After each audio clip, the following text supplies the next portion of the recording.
This is the fourth play on the sheets that were sent home from practice. The way this starts out, it's a 1-4 formation. And the way it'll begin is our point guard will bring the ball down the court. They will then pass the ball to player number 2 on the wing. When they pass the ball to player number 2, all of the defensive positions are going to shift. So this guy's going to come out, this guy's going to come over, this guy's going to suck in here, this guy's going to move over here. And that kind of sets us up for the next part of this play.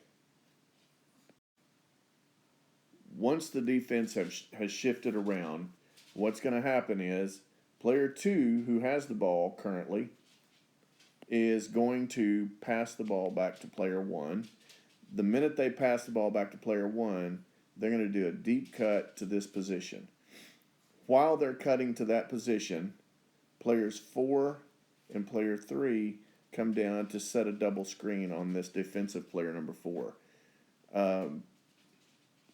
Player 1's got the ball, they dribble across to get a better passing angle, they pass the ball across to player 2 for the easy shot. And then you've already got players 3 and 4 down here, player 5 just shifts in for a rebounding position.